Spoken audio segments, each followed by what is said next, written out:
Thank you for listening to Depictions Media Radio.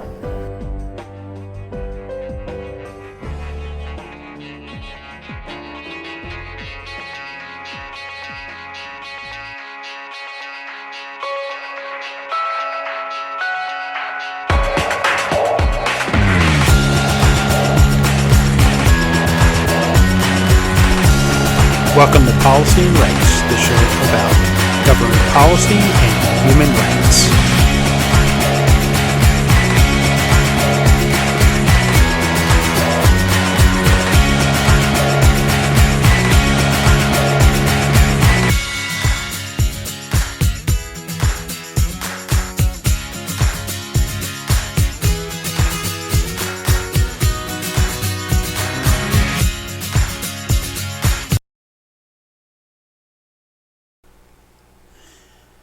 Welcome back to Policy and Rights here on Depictions Media Radio. I'm your host, Michael Clogs. As we know, the Russian Federation has pulled out of the Black Sea Initiative, which was helping to deliver around the world different grain products, cereals, and things like that. They are needed in various parts of the world where, hey, the underprivileged are just having trouble finding food. Rather it's due to famine, political upheaval, whatever it is. And with the Russian Federation pulling out of the Black Sea Initiative, they are the very ones that are going to be affected the most. I am not saying that maybe we will see some price increases because of it in the grocery store, but let's face it, most of us have a job. We have a way of making money, and yeah, it's going to cost a little more, maybe hurt a little more to buy food, but we have the food available to us. So what about those in, say, areas like Haiti, parts of Africa such as Sudan and everything, where food is running scarce? They're the very people that are going to be hurt the most by this. And in one of the next segments that you're going to hear today, you're going to hear Antonio Guterres, the Secretary General of the United Nations, actually address that issue exactly that way. He's going to talk about it in a way that, hey, the most vulnerable are the ones that are really going to suffer because of this decision. And he's trying to appeal to Putin and the Russian Federation government to actually come back to the table and talk more about being part of that in the Black Sea Initiative, so that people can be fed. So moving on, we're also going to hear about mental health, and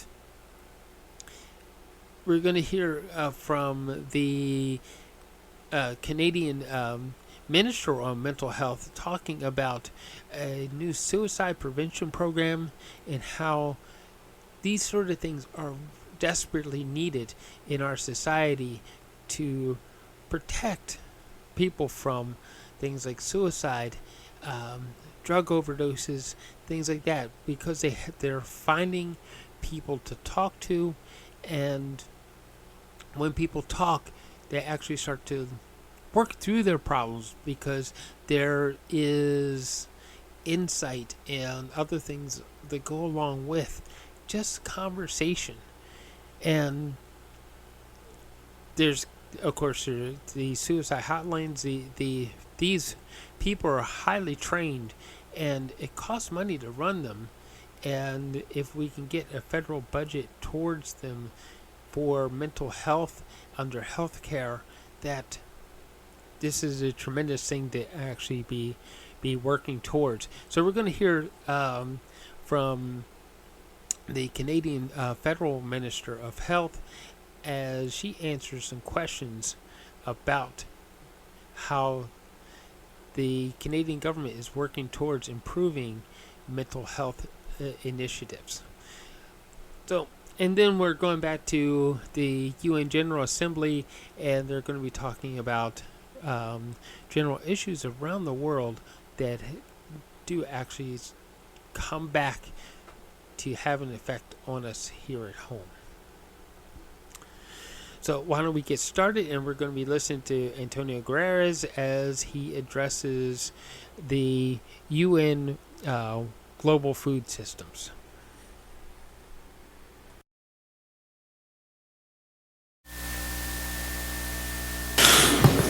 Excellencies, ladies and gentlemen, I want to thank first of all the government of Italy for hosting this important event with the traditional and wonderful Italian hospitality.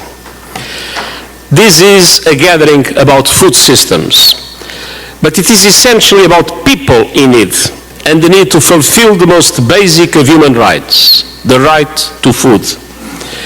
In a world of plenty, it is outrageous that people continue to suffer and die from hunger. The Food Systems Summit, 2 years ago, helped shine a spotlight on a core truth. Global food systems are broken and billions of people are paying the price. More than 780 million people are going hungry, while nearly 1/3 of all food produced is lost or wasted. More than 3 billion cannot afford healthy diets, and 2 billion are overweight or obese. 462 million are underweight. And without access to financing and debt relief, developing countries are struggling to invest in food systems that can reach all people with the nutrition they need to live healthy lives.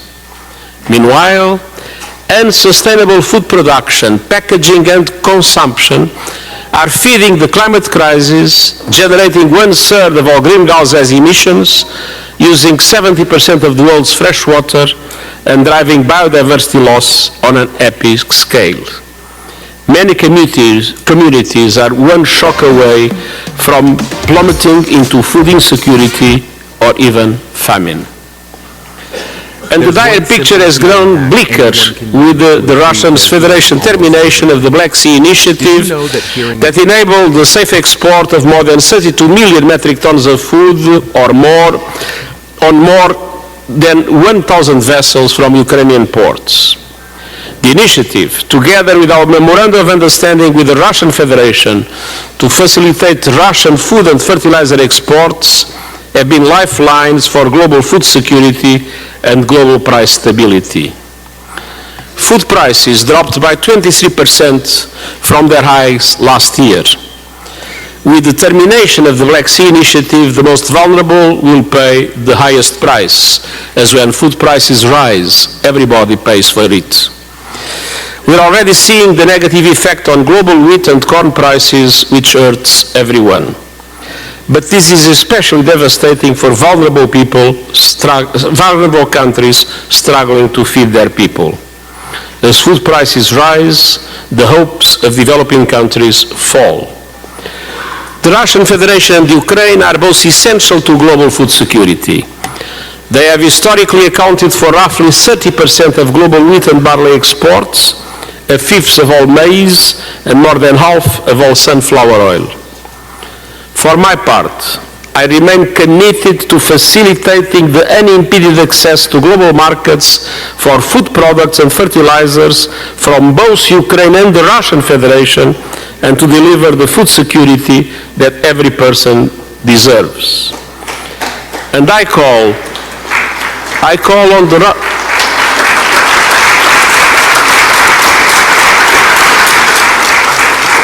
I call on the Russian Federation to return to the implementation of the Black Sea Initiative in line with my latest proposal. And I urge the global community to stand united for effective solutions in this essential effort.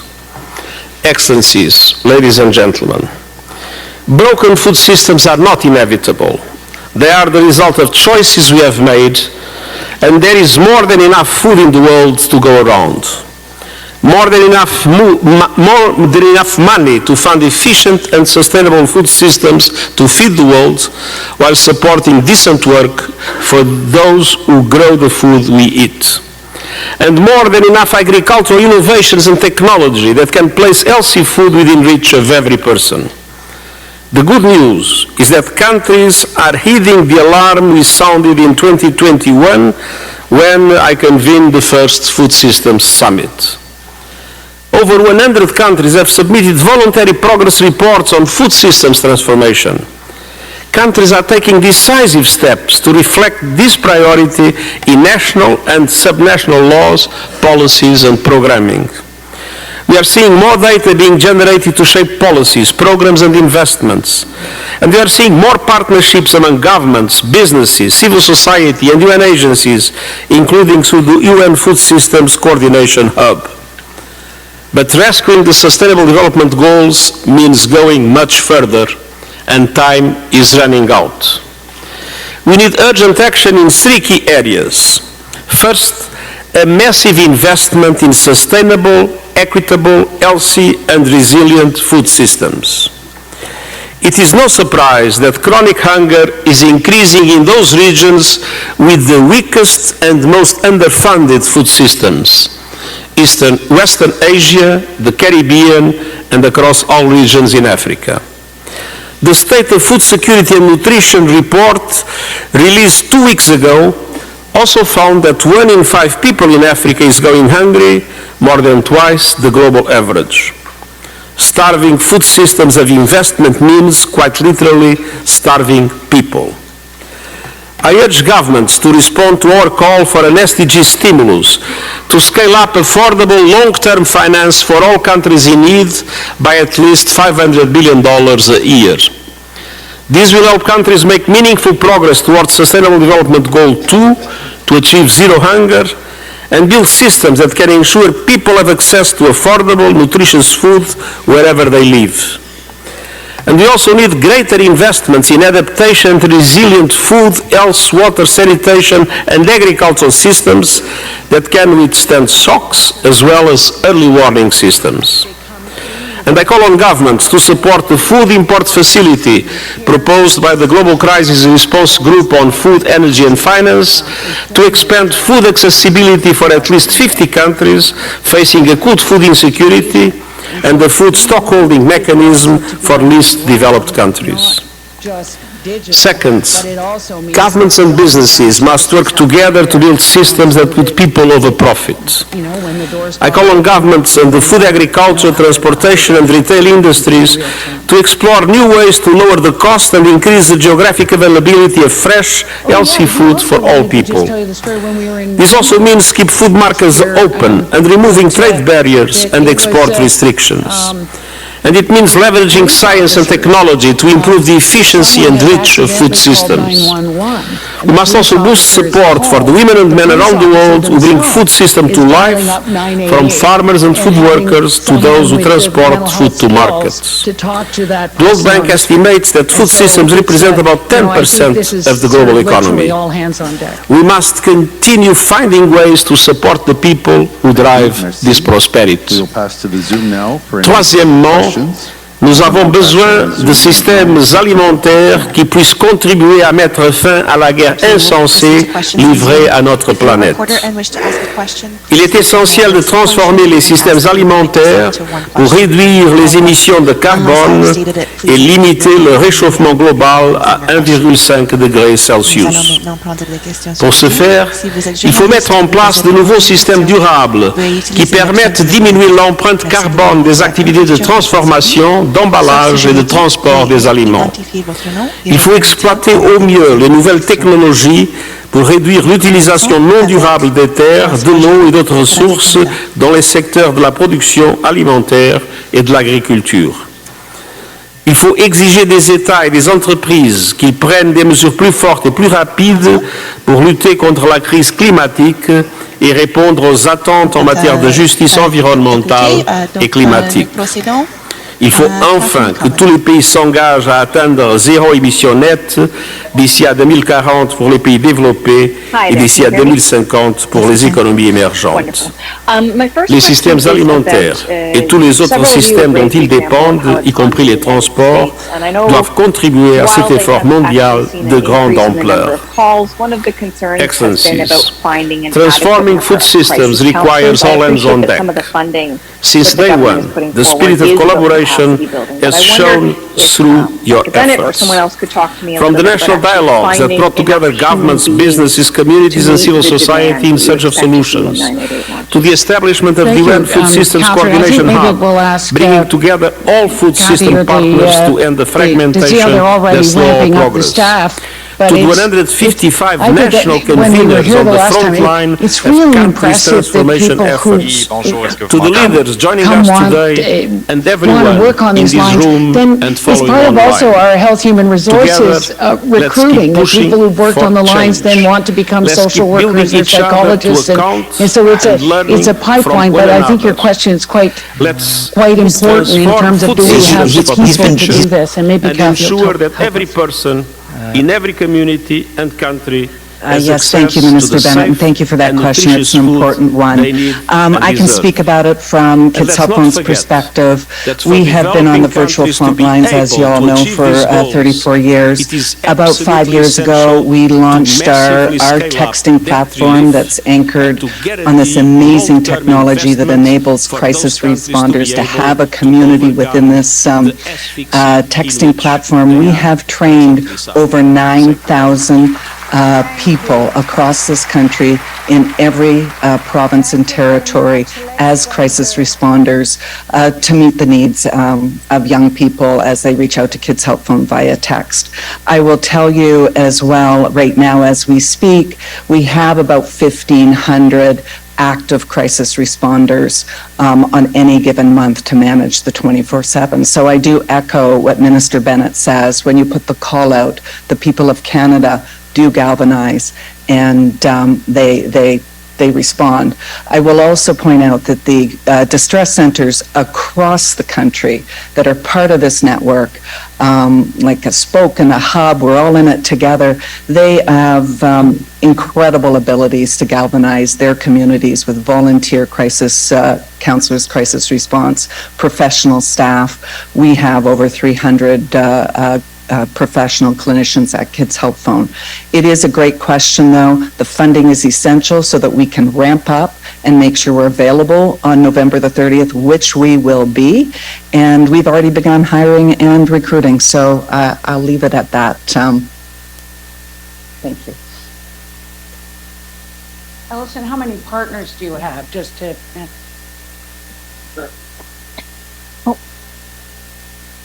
So I think that's a good question, Minister Bennett.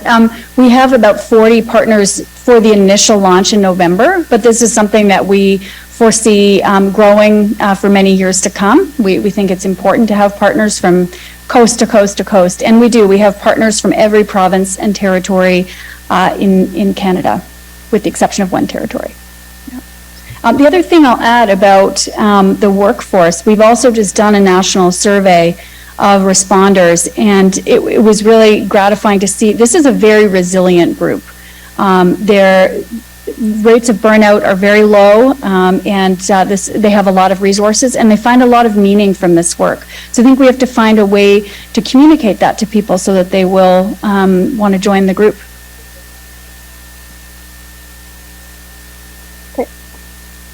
My follow-up question is for Minister Bennett. I hope she'll forgive me for quite a political question, but which is that obviously a lot of the talk this week, Minister Bennett, in Ottawa is about the cabinet shuffle, and I wonder if you could talk about your hopes for your own political future. Well, thanks so much for that. Today actually is about 988, but I guess I do want to share that I have shared with the Prime Minister, met with the Prime Minister, that I will not be seeking re-election in the next election, but serving the people of Toronto St. Paul's is the best job of anybody can have, and And I look forward to just doing whatever I can and whatever the Prime Minister wants me to do. Thank you very much. We have time for one more question. François Joly, est-ce que vous êtes là? Oui, est-ce que vous m'entendez cette fois? Oui. Excellent, génial. Alors, question pour Madame Brière sur donc l'annonce d'aujourd'hui. Je suis curieux de savoir ce qui arrive avec les services existants au Québec, notamment la liste, pas la liste, mais la ligne 1-866 appels. Ma compréhension, c'est que les appels vont être transférés, mais une fois qu'on a dit ça, est-ce que c'est simplement les appels sont transférés, mais est-ce qu'il y a du financement qui va être versé aux organismes existants? Puis est-ce qu'il y a des manières de faire, des protocoles qui vont devoir être adoptés par les organismes existants ou ils vont garder leur indépendance dans cette structure-là? L'objectif de la ligne 988, c'est, comme on le dit depuis le début de cette conférence de presse, d'aller chercher les gens là où ils sont et au moment où ils en ont besoin, en étant capable de répondre le plus spécifiquement à ce qu'ils vivent. Donc, c'est pour ça que d'avoir une ligne qui est nationale, coast to coast to coast, ça permet de répondre vraiment selon les particularités de tous et chacun. Et comme aussi on l'a entendu au cours de la conférence de presse, 988 fonctionne avec des partenariats. Je ne sais pas si vous voyez l'écran, mais c'est plein de partenaires qui ont levé la main pour dire « Nous, on embarque, nous, on veut être là pour offrir ce service qui va sauver des vies. » Alors, la façon qu'on travaille, c'est d'avoir des partenariats avec des services qui sont existants, comme la ligne au Québec que vous avez mentionnée.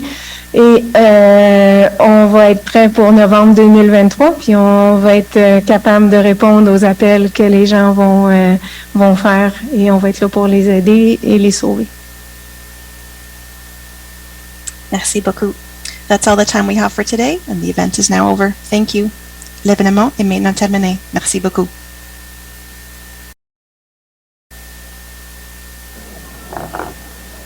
Your Excellency, Mr. Chaba Kuroshi, President of the United Nations General Assembly, Excellencies, ladies and gentlemen, distinguished guests, good morning, good afternoon, and good evening. My name is Maher Nasser. I'm the officer in charge of the Department of Global Communications for this week, and my day job is Director of the Outreach Division in the same department. I am very honored to welcome those of you with us here in person and everyone joining us virtually to today's town hall with His Excellency Chaba Kuroshi, President of the 77th session of the United Nations General Assembly. The theme of today's town hall is Solutions for a Sustainable Future Through Enhanced Global Cooperation, and will take the form of a conversation and question and answer with President Kuroshi. Today's event is the third in a series of civil society town halls with President Kuroshi.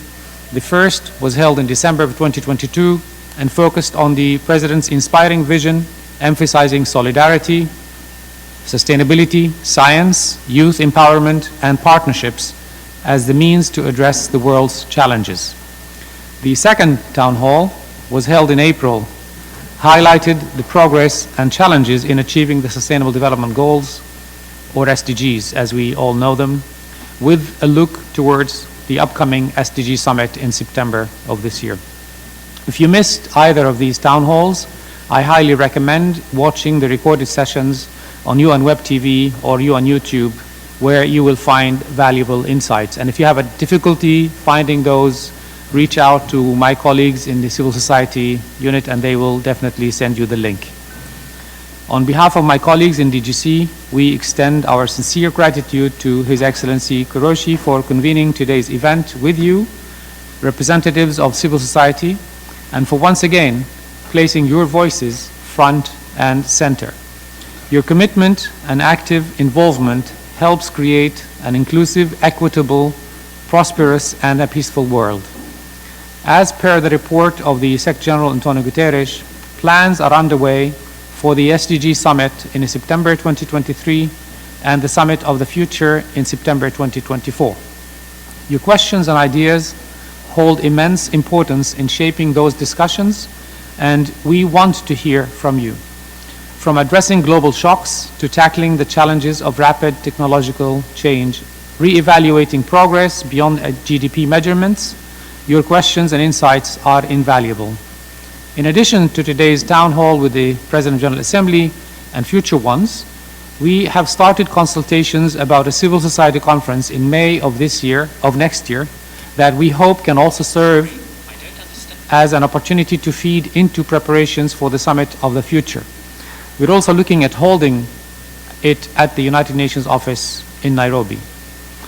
And I'm pleased to say that joining us here today is one of the co-facilitators of the 2024 Summit of the Future, His Excellency Mr. Neville Gertzi. He will be joining us during the event, the permanent representative of the Republic of Namibia to the United Nations. The other co-facilitator, Her Excellency Antje Lindertst, the permanent representative of the Federal Republic of Germany, sends her regrets as she is unable to join us today. We are glad to have you here, and we look forward to hearing your reflections at the end of the program. While this town hall is not part of the formal preparatory process for the summits, and as such no official outcome is expected following this event, it is an opportunity for civil society organizations, youth representatives, and academia like you to be key decision shapers on the road towards implementing the SDGs. Before we begin, I'd like to note that today's event is available in the 6 official languages of the United Nations, so please tune in to the language of your choice. If you're in the room, you can listen with the earpiece located at your seats, and you will find the choice language on the desk itself. For those of you watching online, you can select the language you want to hear at the drop-down menu on your screen, accessible by clicking the globe at the bottom. And for those of you posting on social media, we encourage you to use the following hashtag and handles. On Twitter, at UNDGC_CSO and at UN_PGA, and to please use the hashtag UN with civil society in your posts. And now it is my honor to introduce His Excellency Mr. Shabak Qureshi, the President of the 77th session of the General Assembly. President Qureshi has held various service posts in his home country of Hungary and has dedicated his professional life to public service, serving as head of mission to Greece and the United Arab Emirates, as well as serving as ambassador and permanent representative of Hungary to the United Nations and as vice president of the 66th session of the UN General Assembly. His Excellency has a history of engaging with civil society, and his efforts have been critical in ensuring that the SDGs remain at the top of the global agenda. His respect for civil society is evident in his current presidency, as time and again he highlights the importance of including civil society perspectives in discussions. Once again, we are delighted to have you with us today, and we know many in our audience have questions for you and are eager to get to those. But first, as this is a dialogue first and then we'll take your questions, I would like to begin with a very brief conversation and some questions from us that we took from also some of the feedback that we have received virtually. President Qureshi, the world today is facing many interlocking crises. Some stem from geopolitical divides, while others are the consequences of our own unsustainable way of living. How do you see the future of multilateralism and the United Nations specifically? Thank you much, Maher, and very good morning to all of you. It's a great pleasure to meet you again.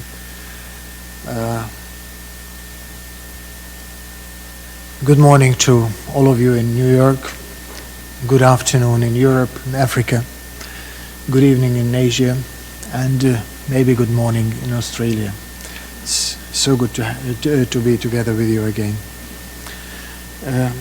On your question, which is basically referring to some of the comments and questions sent by you in advance, we are in a watershed moment, and it's not a big word.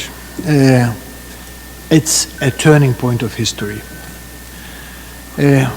when we go through this turning point, when we are opening the new chapter of history, we still don't realize how significant the new features of this page are, but it is a part of reality, and it applies to the United Nations as well as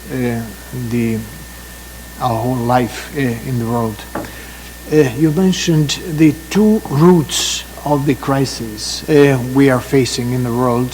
One is a more traditional geopolitical type of conflicts and contradictions. The other one is coming like a tsunami from various corners of our non-sustainable way of operations. But the real novelty of this is not only the complexity of the situation and simultaneous challenges we are facing, but the reality that these two very different types of crises started interacting. And we have the mixture which has never happened to us as humanity in the past to this extent, certainly not in the last 70 years. Where we are, friends, we inherited a package of accumulated risk factors with accelerating tendencies in it. We inherited and partly created together with you transformative goals. We still have mostly old-fashioned policies to address the new risk factors. We still have mostly old-fashioned regulations, be it market or social regulations. We still have mostly old-fashioned institutions, be them national or international institutions. And we have a very rapidly changing set of technologies and science. So from this mixture, we expect transformation. And we are surprised that transformation does not happen to the speed we wanted. There's a good moment to reflect why, how, and what should be changed. As we see now, this transformation is going much slower than what we wanted and what we envisaged, including the SDGs and some other transformative agreements. And I hope we are not going to wait until some influx points, some major eruptions, where the absolutely new situations will force themselves upon us to think differently. Concerning the UN, UN is part of the story. UN is part of us. UN is reflecting the realities out there in the world, and at the same time UN is the platform where member states, other actors, including yourself, scientists, and all stakeholders try to iron out some kind of shared understanding of the situation and shared understanding of what we can do.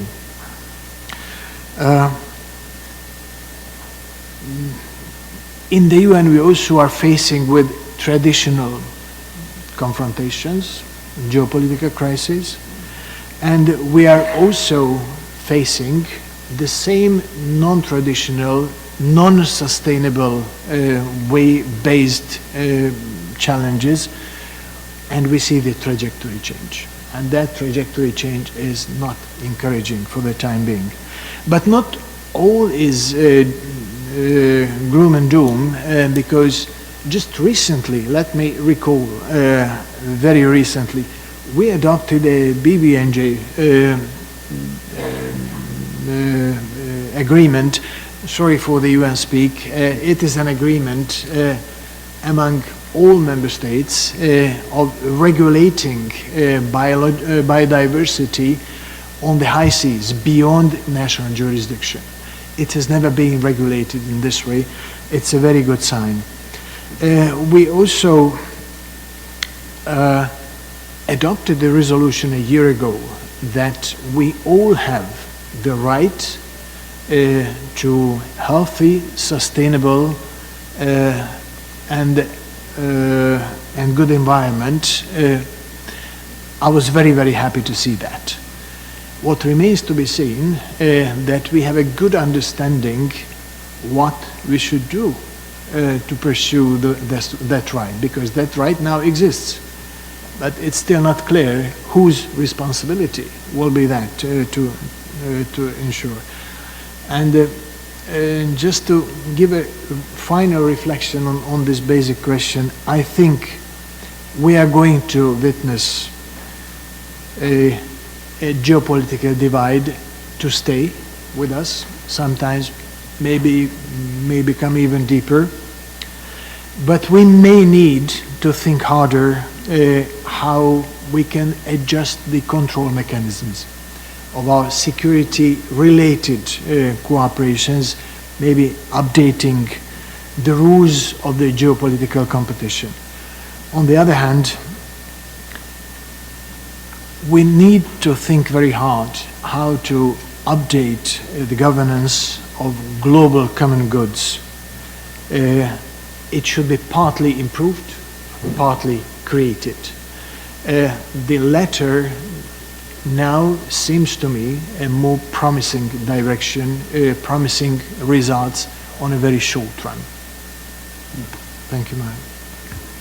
Thank you. Thank you very much for that answer. And I think several of the references that you made, I'm sure, will generate some other questions as we move to the taking questions from the audience. My second question, also taken from what we have heard, almost 2 years ago, we marked the 75th anniversary of the United Nations. Amid the COVID-19 pandemic, member states pledged to strengthen global governance for present and future generations. The Secretary General responded with his report, Our Common Agenda, a vision for the future of global cooperation.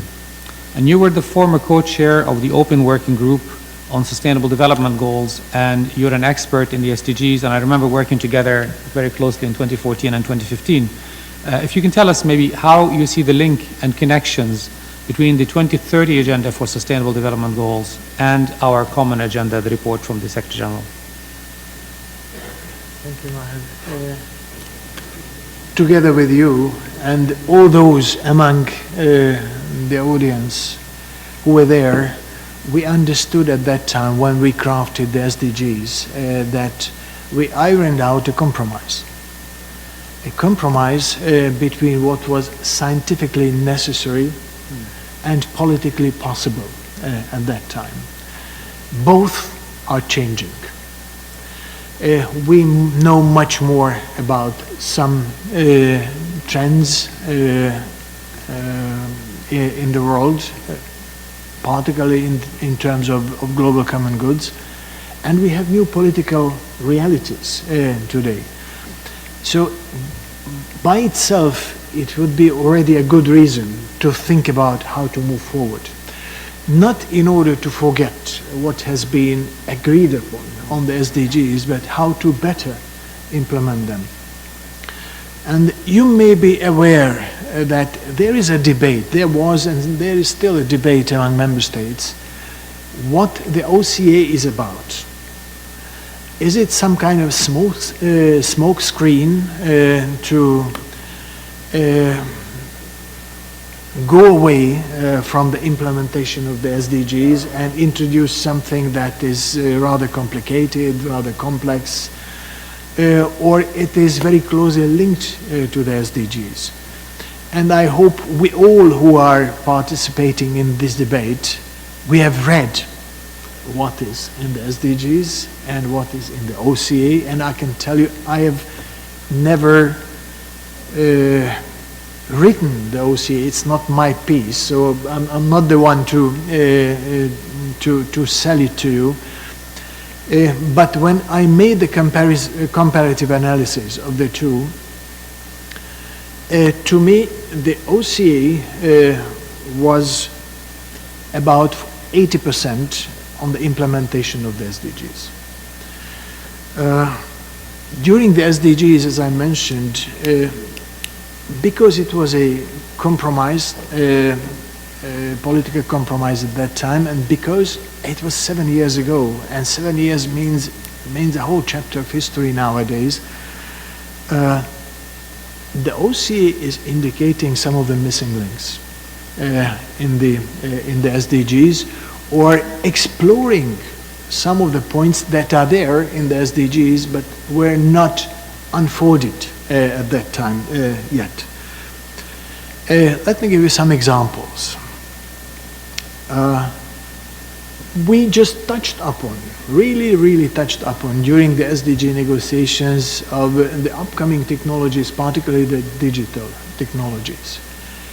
The digital technologies traditionally kept advancing with a very high exponential speed. We used to call it according to the law of Moore. It means that in every second year, the abilities of our gadgets are double. It was true until the artificial intelligence appeared. So from now on, our gadgets' capabilities are improving not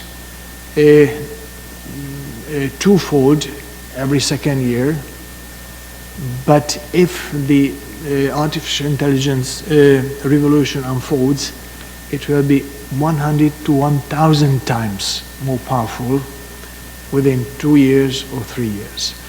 So, dear friends, the time of 2030, that is the final delivery time of the SDGs, cannot be compared to the days of today, and cannot absolutely be compared to the days of 2015 when we adopted the final document on the Agenda 2030.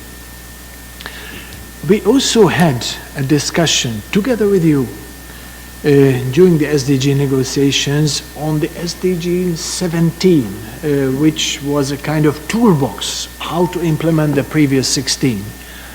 And you may remember there is a very modest small target, what we called at that time going beyond GDP. Very few questioned at that time what that is mean. Why is it? What's the problem with the GDP? Why do we go beyond GDP? And today we see that it should have been done much earlier. Why? When we develop, we make our efforts, we try to focus all our resources, intellectual, financial, technological, scientific resources on our development. What your governments take as a point of reference, first and foremost, to measure the development, the progress.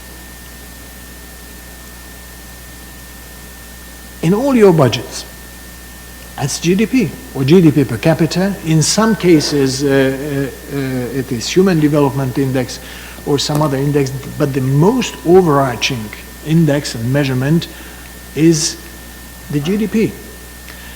Let me be a little bit overemphasizing something just for the easier understanding. The GDP has been created not to measure development, but we are using it for measuring development.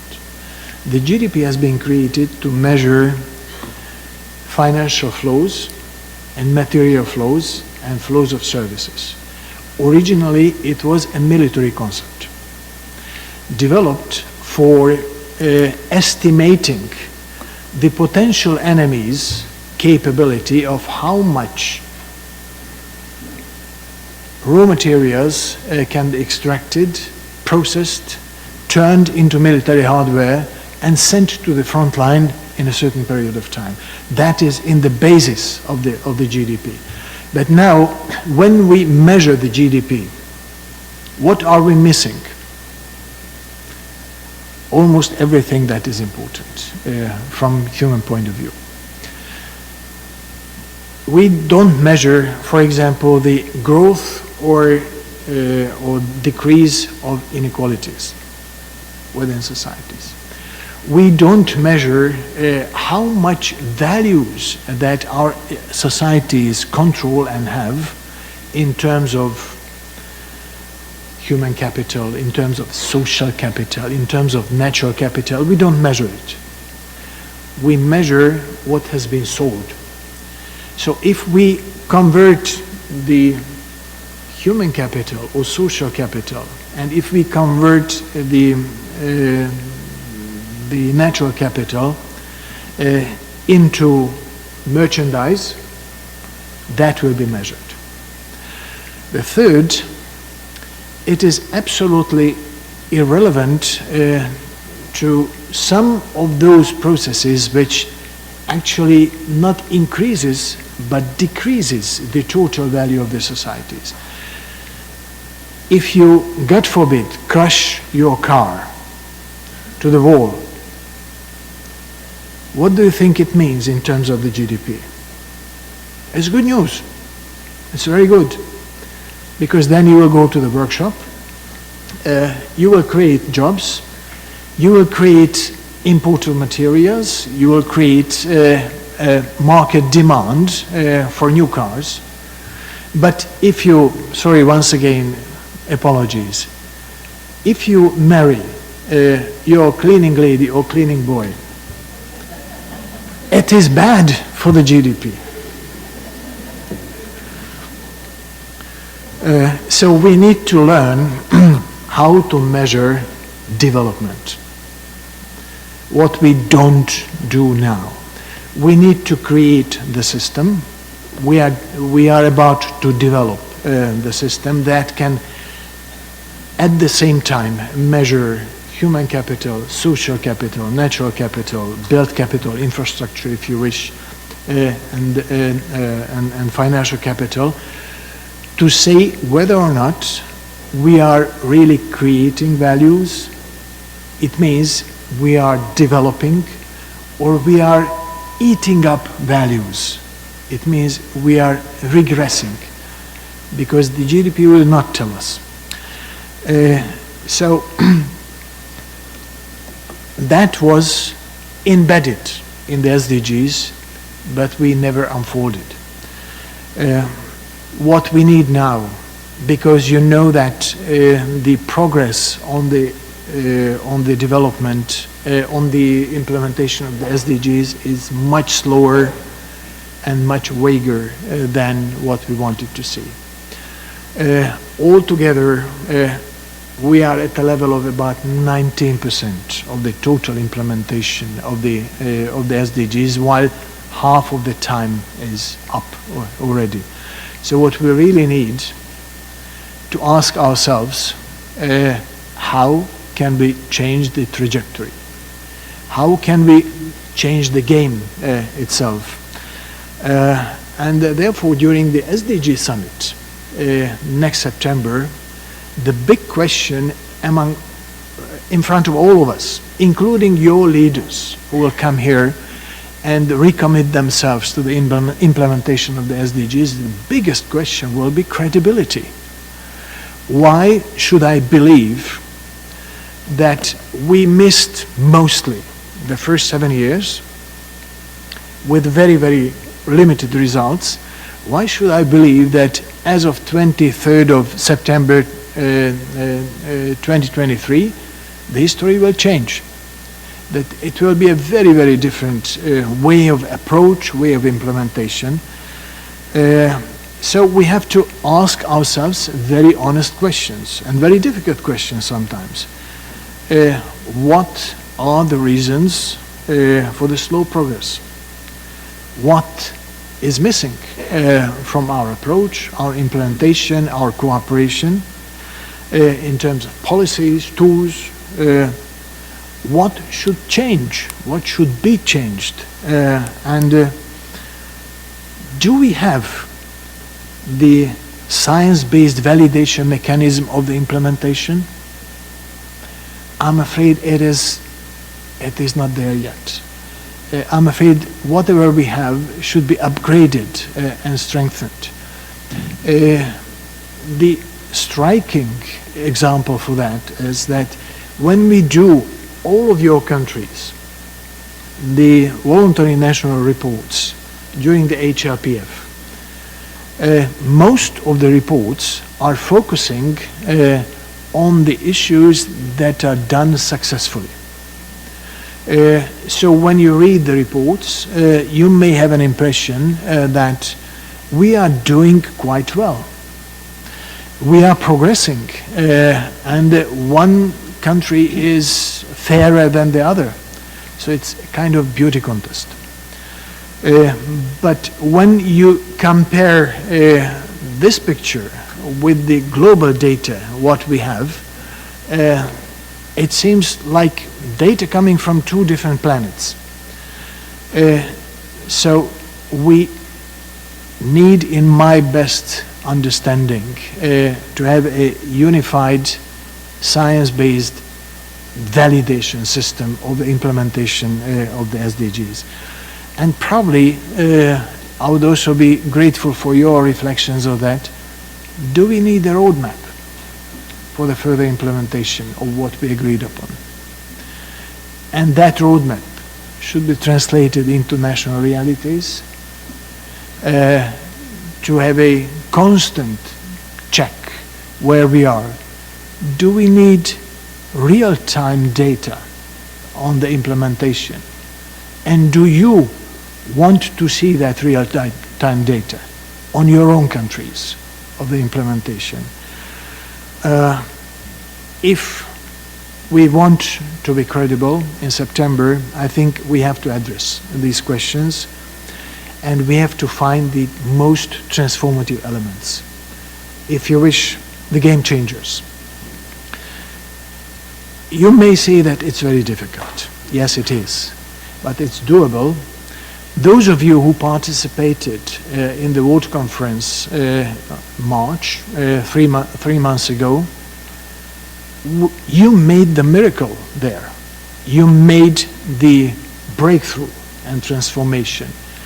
The conference, at the end of the day, with the long preparations, of course, came up with those game changers that gave a credible pledge to the world that yes, it is doable and we know how to do it.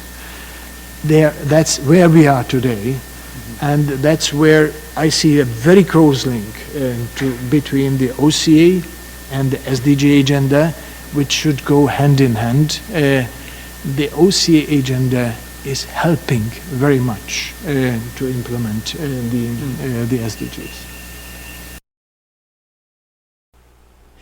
Thank you for listening today. I want to stress something about mental health, that we need to work towards being more inclusive and removing stigmas from our society around mental health, so people know that they don't have to be ashamed about getting help for the feelings that they have. That mental health isn't a sign of weakness. It isn't a sign of shame. Nothing to be ashamed of. It's something that it's the same as having a virus or something like that. Sometimes we just need a little help getting through a situation, and sometimes we need help for a little longer than just 1 or 2 sessions. But we need to know that the help is available and that people are willing to work with us, listen to us, hear what we have to say, so we feel valued in our society. So please find that subscribe button wherever it may be on your screen and get continued updates from us here at Depictions Media Radio.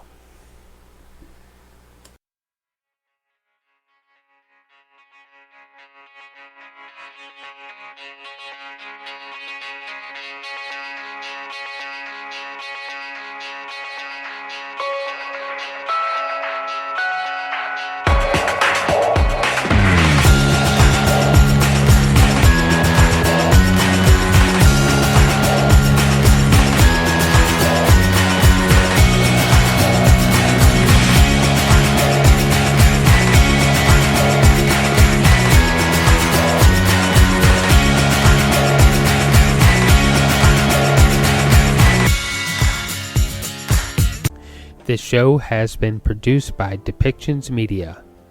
Please contact us at depictions.media. unsustainable.media for more information.